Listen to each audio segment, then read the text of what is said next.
You're listening to the Baumbastic Podcast with Andrew Ellis on Inside Arkansas. What's going on, everybody, and welcome back to the Baumbastic Podcast, presented by Inside Arkansas and hosted by Andrew Ellis, the #1 baseball show in the world, the best baseball show you've ever heard of, seen, knew was possible, even conceived in your brain. It is a Monday. It is June 30th, the final day of June. We are in full summer portal season, summer ball swing. We're all the way into it, and I appreciate you guys for being here with me on this Monday. It's been, I think this is the longest break we've gone between Baumbastic Podcasts. I had one on Thursday, and then now here we are on Monday. I think that's the longest break we've had since like November, probably, of going that long without a Baumbastic Podcast. Felt a little weird to not be talking with you guys and ranting about Razorback baseball stuff. We're going to do a lot of that on today's show. Going to be pretty straightforward. Arkansas got a commitment over the weekend. We're going to talk about it, what it means, what we like from the addition, and then we are also going to take a look at who Arkansas's next portal addition might be. Specifically, really want to look into that outfield. There's a lot of options, a lot of targets, a lot of guys that Arkansas has been seemingly connected to, some of which have been on campus, and we'll talk about a little bit of that. But I want to basically run through all of the options, just give you my take, give you my perspective, and sort of how I think each potential pickup would add to this Razorback team and what they would bring to the table. And I look forward to doing that. So I appreciate you guys for being with me here today. Before we jump into today's podcast, I want to talk to you about a couple of our sponsors as per usual, starting with Devin Rogers with the Heritage Group Real Estate Company. He's proud to help folks all over the River Valley with buying and selling homes, whether it's your first place, your forever home, or anything in between. Devin brings local experience, honest advice, and a no-pressure approach that keeps you in control. If you're ready to talk real estate or ready to talk Razorbacks, give him a call or a text at 479-217-2048. Go Hogs. Today's program is also brought to you by our boys over at Hickey and Hole Law Partners, where they handle matters such as divorce, custody, criminals, civil litigation, and more. Divorce and custody cases are too important to try and face alone. Let Hickey and Hole Law provide you with persistent and diligent representation to help guide you through the entire process. They have handled thousands of family law cases and have experienced nearly every scenario that may come up. They push the case forward for their clients, advocating for them in a diligent and consistent manner from start to finish. Hickey and Hole Law have offices across the state of Arkansas in Fayetteville, Fort Smith, Little Rock, and Mena. You can call them today at 479-434-2414, or you can check out their website. Visit hickeyandhole.com or scan the QR code in the top right corner of your screen. It's Hickey and Hole Law. Things are about to get better. And Arkansas's portal class got a little bit better the other day. Jackson Kircher, a right-handed pitcher from Oklahoma, transfers after just one season with the Oklahoma Sooners. Big, tall, right-handed pitcher. We talked about this Razorback pitching staff a lot, that when you look at it, there's really not a ton. It's not like Arkansas's got to build their pitching staff through the portal. Last year, Arkansas only took 3 arms total in the transfer portal. This is now the 3rd arm they've brought in. I'm not saying that means they're done or that they're, this is it. This is the final piece of the pitching staff. But when you look at this addition and sort of what Kerser might bring to the table, it's kind of something that Arkansas could use, because, again, it's not like Arkansas has to create an entire puzzle. They've got most of the pieces together, are really just looking for those guys that can fill into specific roles. Will they try and go out and get a starter? Maybe they will, maybe they won't. Perhaps the best starter left in the portal, Landon Mack, committed to Tennessee yesterday. There's not really a Zach Root out there. There's not really even a Mason Molina out there. There's certainly not, a Luke Holman or any like frontline potential first or second round pick as a starting pitcher out there in the portal. There's really just not a ton of those guys available. So I don't know. Maybe Arkansas is going to make one more addition to the pitching staff, maybe 2 more, maybe go and get a lefty. I don't know.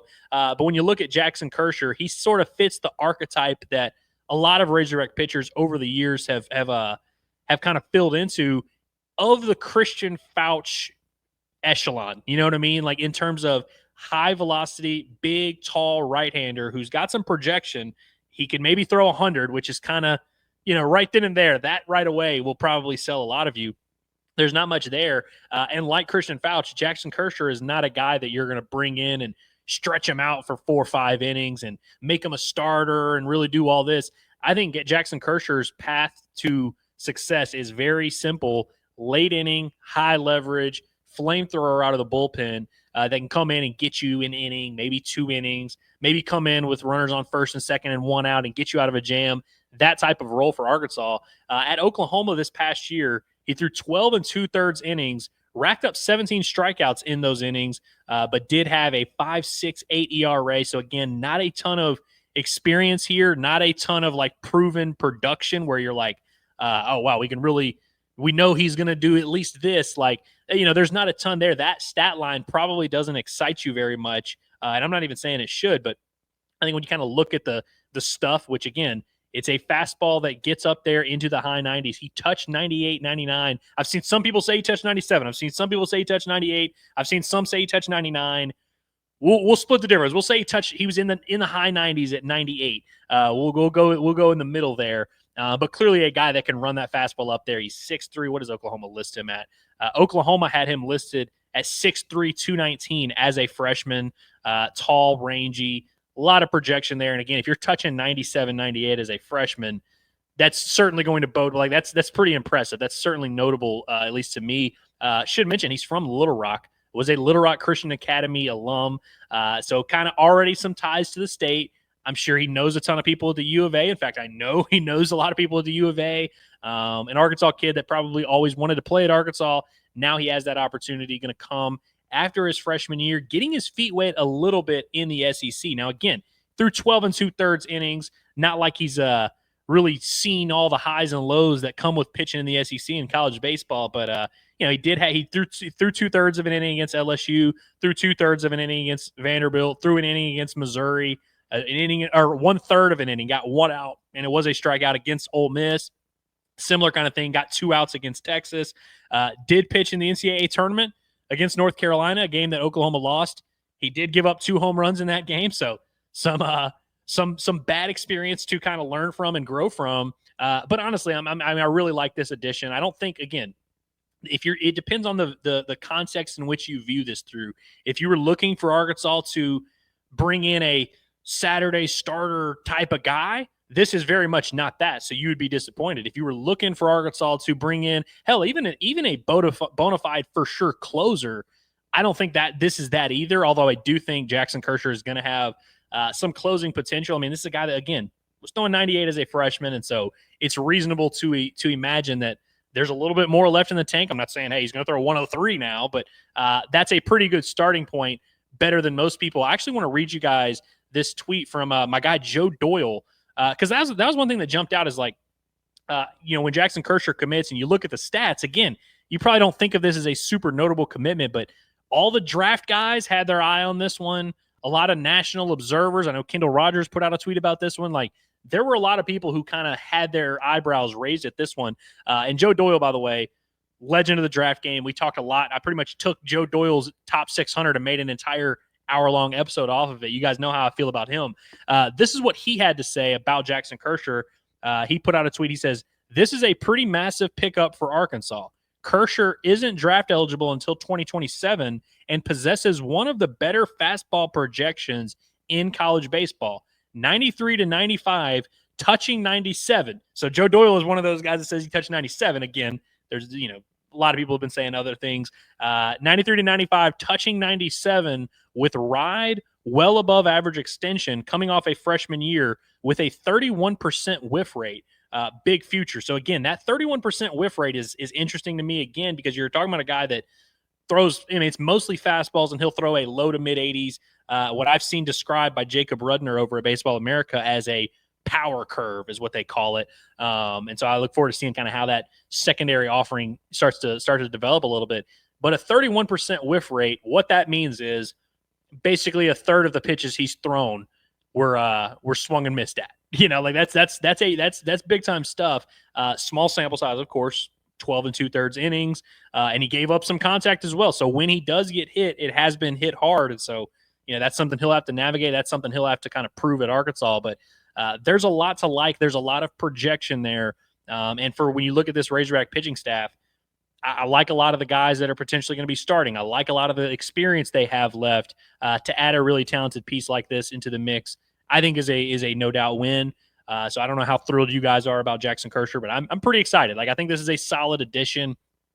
This likely means that they are not going to be in the Nick Potter sweepstakes, the Wichita State right-hander, who's a similar type of build, similar type of stuff and everything. Seems like Nick Potter might actually be just staying in the draft. Like he might just actually get a number that he likes and sign there. And of course, he also started his career at Corrado, so there's an Arkansas connection there. So we'll see if, again, what Arkansas does with their pitching staff from here on out. But I like this addition, and I think it's, if Arkansas started the season tomorrow with the pitching staff they have today, it would be one of the best pitching staffs in college baseball. I would feel very good about it. We'll see how the staff feels about it, and we'll also see how some of the guys on the roster develop this offseason. We're going to talk a ton about that on today's episode, but there's been some guys. Colin Fisher's been throwing in summer ball. Steele Leaves has made a couple appearances now, got a huge save last night. Tate McGuire looked really good in his first outing at the Cape Cod League yesterday. So we'll keep an eye on some of those guys because they matter as well. If you think those guys are taking a step forward and are going to be dudes for you, there's really not that many spots left. And I feel like Arkansas kind of had an embarrassment of riches with their depth this year, where they wound up having some talented arms they didn't have to use that much.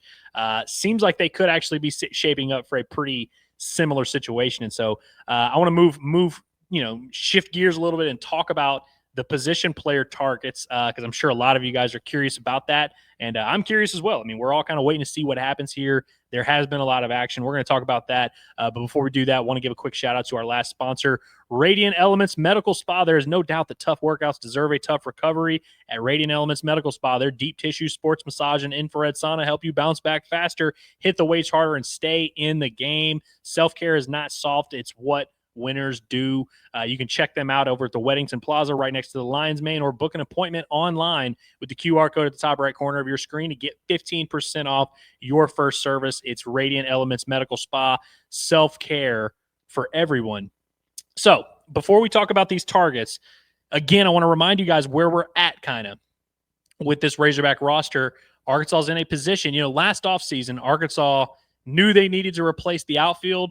They went out and got it done pretty quickly. Arkansas, I think at this point last year, if we went back 1 year, they already had Charles Davalon committed. They already had Justin Thomas Jr. was already on the roster because he was a JUCO guy. He was already signed and everything.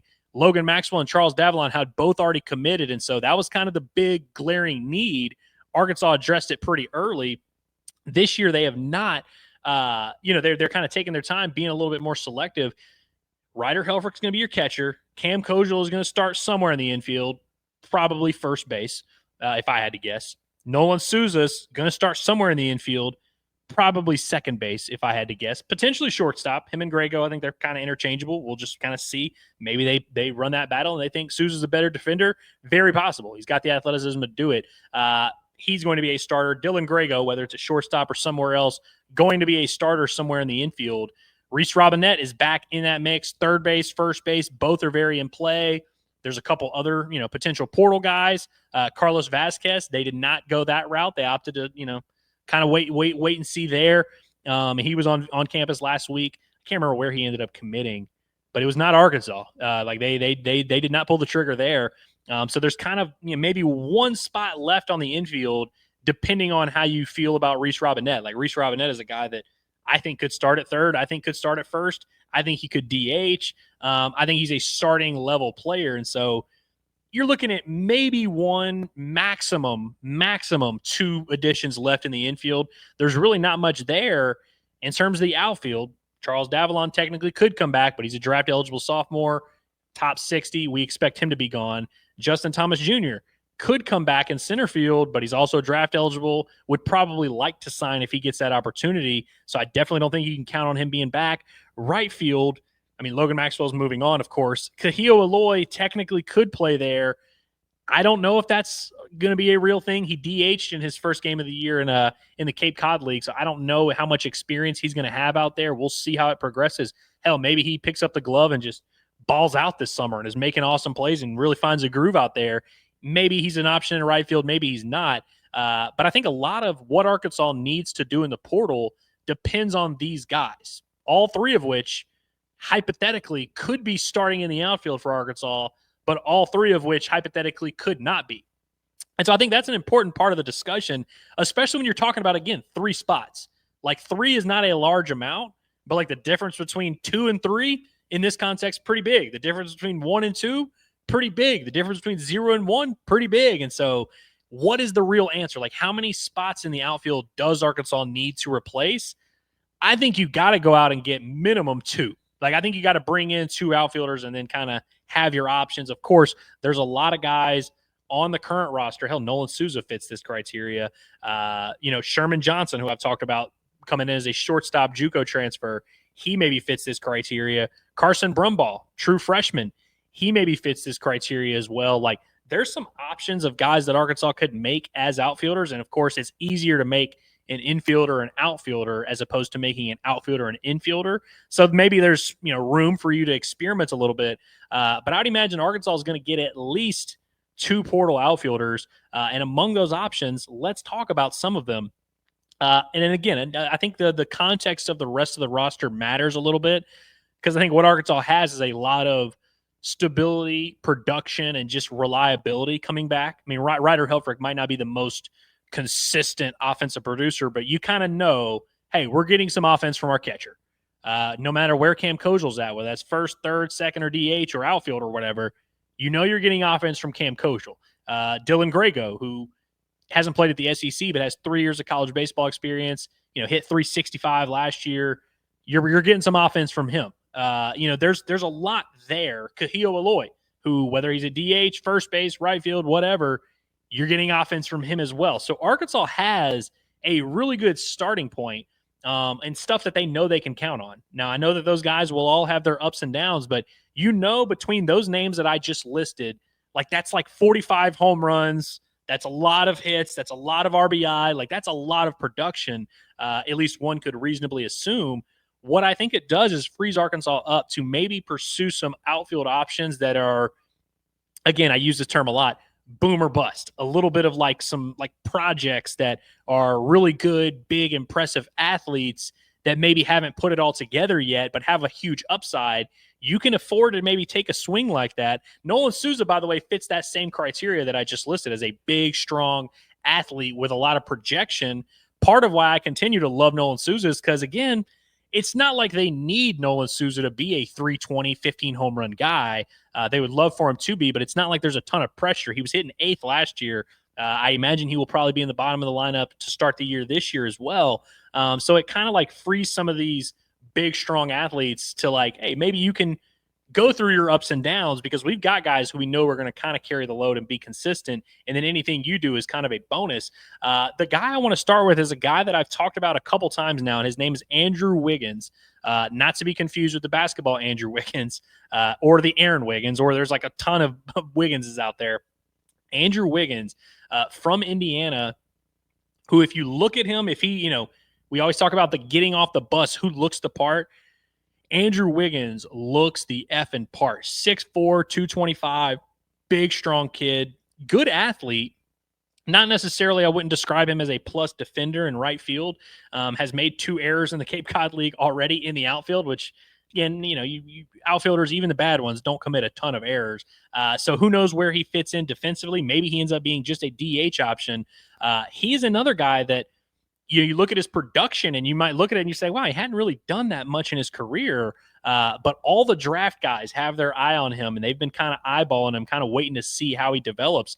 So his freshman year at Indiana, he did not play every day. He was mostly a pinch hit option off the bench, got some starts here and there. He ended up appearing in 36 games total, but only 73 plate appearances. So on average, 2 plate appearances per game. A lot of those were pinch hit opportunities. In his 73 plate appearances, hit 309, was 17 for 55 at the plate, worked 14 walks, hit 3 home runs, and hit 4 doubles. So 309 with some power, drew a ton of walks. Like, again, you see the vision of like, oh, wow, and he's 6'4", 225. Like, there's a lot of, imagination. You can run wild there a little bit. Comes back this past year as a sophomore, plays 43 games, 183 at-bats, so a lot more at-bats now, and was a little bit more of an everyday player, but again, still not super consistent. The batting average dips all the way down to 256, only hits 4 home runs, has 7 doubles as well, so you add that all up, that is a slugging percentage of .414, which is not a super high slugging percentage, frankly, especially for a guy with his tools. I mean, he hit a home run last year that was 427 feet. Arkansas had like 4 of those all year. You know what I mean? Like Vahiva Loy only hit a couple of those. Like if you hit a ball 427 feet, you have legitimate power, like very real next level, translates at any ballpark, any field, any conference. So for him to have all these tools and only hit 4 home runs in 43 games last year, again, hole in the swing? Is it just a pitch recognition thing? I don't know. Does he just kind of need some reps to develop? Like, I don't know. But again, the physical profile outweighs a little bit the production at this stage of his career. The one thing I do like about Andrew Wiggins, walks an insane amount. I mentioned he had 14 walks and 73 plate appearances as a freshman. Like, that's a high number. Went out and played summer ball last summer, and he walked 34 times in 36 games.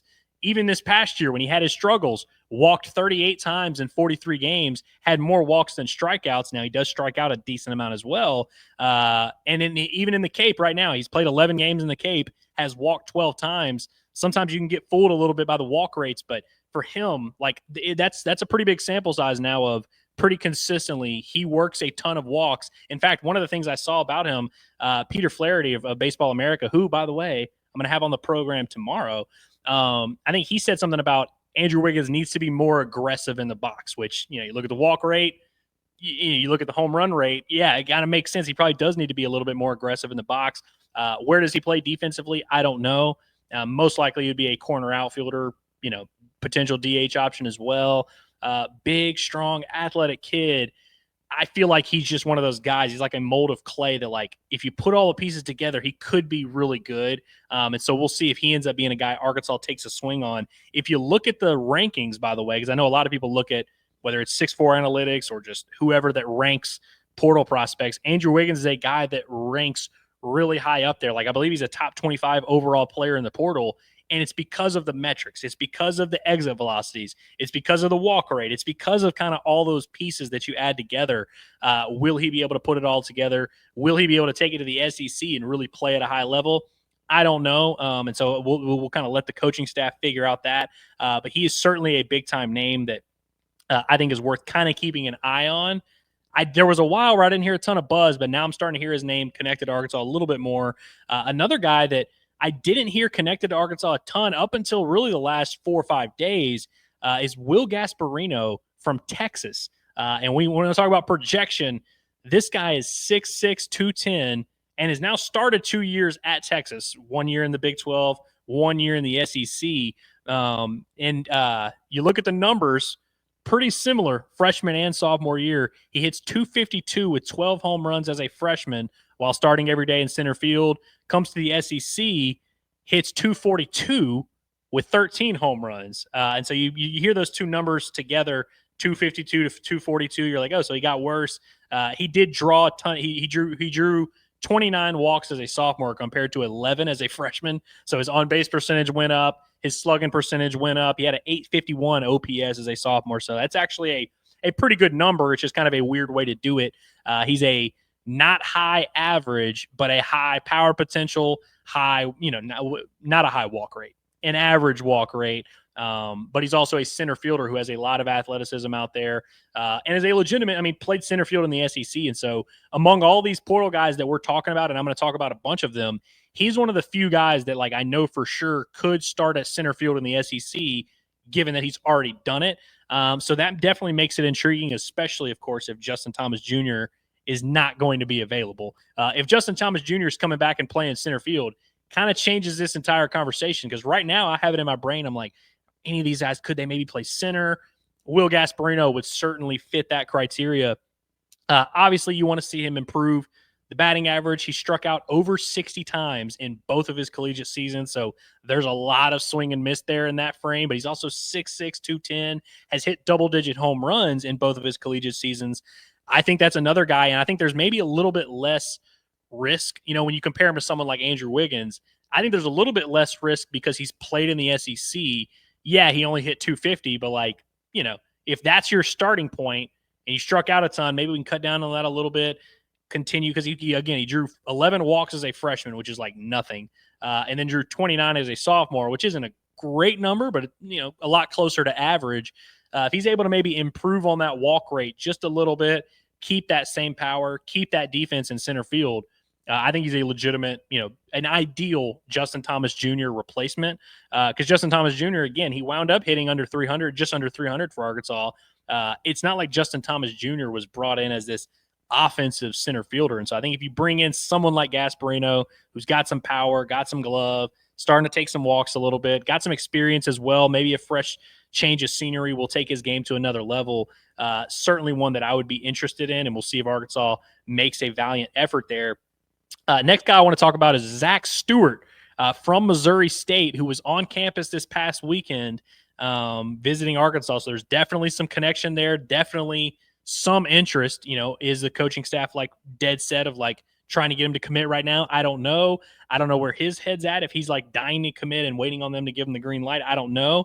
But he was on campus this past weekend.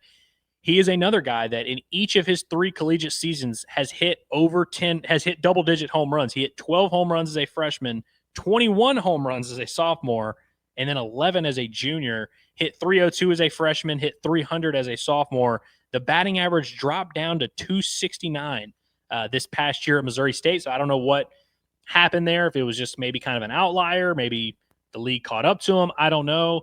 He's another guy, big, high strikeout rate. Like he struck out a similar amount to Vahiva Aloy. What Vahiva Aloy did in the SEC, Zach Stewart struck out that much in the Missouri Valley, which is not really what you want to see. But there's a ton of power there. Again, I mean, we're talking about a guy with, 42, 43 home runs in his collegiate career. Like that is certainly a number, a notable number. He's 6'2", 225. So he's a big, strong kid with a ton of experience. Like he would most likely be a legitimate power potential type of guy. But which version is he really the version that hit 300, or is he the version that, hit 270 this past year, doesn't draw a ton of walks? We'll see. I mean, ultimately the coaching staff has pitched against him, has prepared for him a few times. So I think they have a decent idea of kind of what they feel about him, if he has some skills that could really translate to the SEC. He played right field at Missouri State, so we'll see if he's going to move around a little bit. But certainly a guy to keep an eye on just because there's some familiarity there. There's a lot of experience, a lot of production, just kind of varying different levels. And we'll see if he can get back to that sophomore year level where he hit 21 home runs and hit 300. Like I don't care what level of baseball you're playing at, like that's definitely something notable there. And so we'll keep an eye on that one as well. Another one I want to talk about, Damian Ruiz, who really we talked about a few weeks ago as one of the initial portal prospects that Arkansas was connected to, had a breakout season at Lamar this past year. Didn't play a ton at Houston Christian, but goes to Lamar, gets an opportunity there, hits 388 with 7 home runs, had over 20 doubles as well. There's a lot to like there. Sort of, again, Zach Stewart I just described to you as kind of a boomer bust, like could be really good, but also could strike out a ton option. Damian Ruiz is a little bit more of a safer option where hit for a super high average at Lamar, probably not going to hit 388 at Arkansas, but is going to be a guy that gets on base, and he's 6'1", 170. Like there's some projection there as well. And so maybe doesn't quite have the upside ceiling of some of these other guys that I've talked about, but might be a little bit safer of an option there. Another guy that I feel like fits that criteria of maybe a little bit safer of an option is Braden Dowd from USC, who played center field at USC. So again, another guy that if we are operating under the assumption that Justin Thomas Jr. is not going to be back for Arkansas, and in which case they would need a center fielder, which is a lot harder. Like, it may not seem like a big deal, the difference between a left fielder, right fielder, and a center fielder. It really is. The corner and the middle outfield, it really is different. You really need some athleticism there. And so I think it's a big deal. And so I think Braden Dowd, again, if Justin Thomas Jr. is off the board, which I'm not confirming for you that he is, he very well might come back to Arkansas. But if he is not on the board, I think Braden Dowd would have to be one of your top options to replace him. So he started the past 2 years at USC in, I guess it was the Big Ten is what he played in this past year. Does that sound right? Is USC in the Big Ten? He hit 324 both years that he was at USC. 324 as a freshman, 324 as a sophomore, had 1 home run as a freshman, had 10 home runs as a sophomore. So for him to up that power production in a big way and continue to hit for a high average. Takes a pretty fair amount of walks, strikes out a decent amount as well, but not a crazy amount. Like he only had 42 strikeouts last year compared to the 63, 68, 65 that we've seen with some of these guys like Gasparino and Zach Stewart. I think Braden Dowd again is a pretty high floor, but I think there's also a little bit of room to grow there. We've seen a lot of guys come to Arkansas and up their power potential in a big way. He's already kind of shown some signs of that already throughout his career. So would imagine he'd probably be able to build on that number.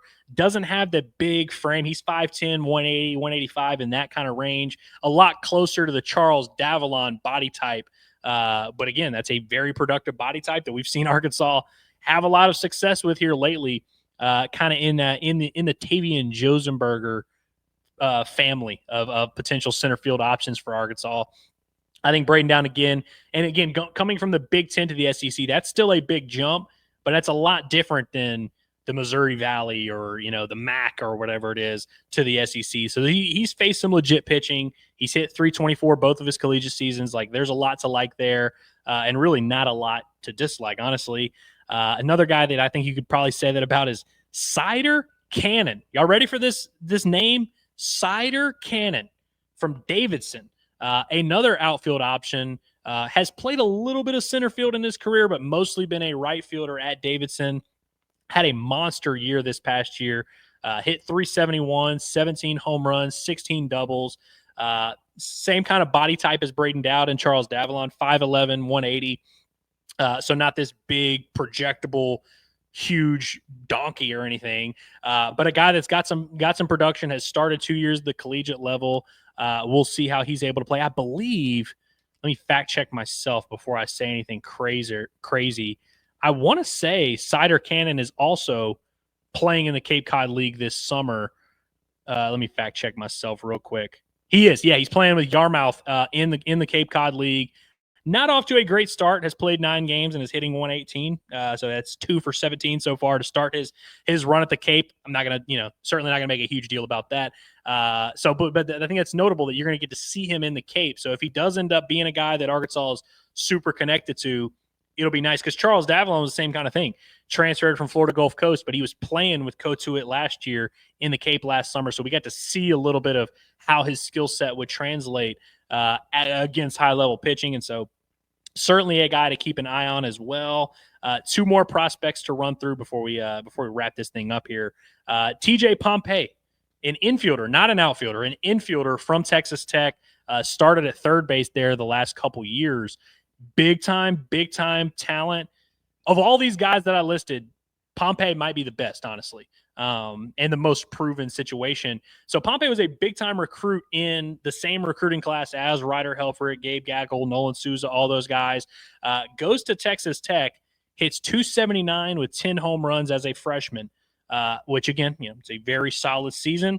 Starting in the Big 12, that's a lot of valuable experience. Pretty good start to your career.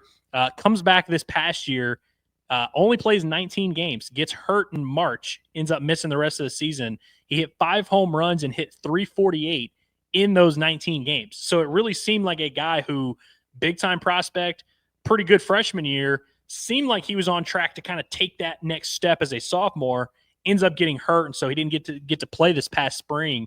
But he's 6'4", 205, has some defensive versatility. He played third base, and I think that would maybe probably, if Arkansas were able to get him, I'd probably slot him right in there as the Brent Iredale replacement. Could end up playing first base. Maybe they want him to move him to the outfield. I don't know. But I happen to know he was on campus this past weekend at Arkansas, and so there's definitely some buzz. There's definitely some connection there. Arkansas and Texas Tech have sneakily been trading prospects for a few years now. Of course, Arkansas took Mason Molina and Hudson White from Texas Tech a couple years ago. But a couple years before that, Arkansas sent Bryce Bonnin and sent Easton Murray. Easton Murray, is that his name? Easton Murray. Sent them to Texas Tech. So there's been a little bit of a mutually beneficial relationship between Texas Tech, although it's been a little bit more one-sided of Arkansas taking their guys lately. This is a very, very big name to watch. I think this would be the kind of wave, if he committed to Arkansas, you would see a Kendall Rogers tweet. You would see a Joe Doyle tweet. You would see a Peter Flaherty tweet. You would start seeing all these national guys say, whoa, that's a big time addition. Would certainly do a lot to bolster Arkansas's class. And again, if they decide to start him at third base, would pretty much solidify the infield. Like Arkansas would be done completely in the infield. I think, and again, he's another guy that I think has a pretty high floor, honestly, just because he's got some proven experience in the Big 12, has already had some good production. I think there's a lot of upside there as well. I'd be interested to see what he ends up profiling as a draft prospect, but TJ Pompey would be a very, very big time addition. He's actually the guy who you can see right here. This is him. get a good look at him.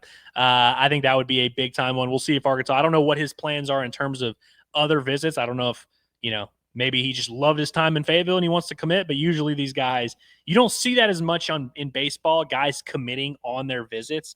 For whatever reason, it's just a little bit more laid back. I don't know. We will see, but definitely TJ Pompey would be a big-time addition. A lot to be excited about there. Last guy I wanted to mention, it kind of fits the criteria of one of those safe options. And I don't know how much buzz there really is between him and Arkansas, but Owen Hull, George Mason, another big, strong guy, 6'4", 215. Had a really good year this past year. George Mason hit 367 with 8 home runs. He's an interesting one because he struck out over 40 times this past year, which is a pretty high number for George Mason, but he also took over 40 walks. And so seems like another one of those guys that kind of fits that patient approach that Arkansas seems to really like. One thing I should mention with TJ Pompey, by the way, as much as I was glazing there just a few minutes ago, he is a big time swing and miss strikeout candidate, like big time. So if you, if you hated Brent Iredale, you would probably hate TJ Pompey because they're actually pretty similar kind of profiles, a little bit different body types, but similar kind of profiles.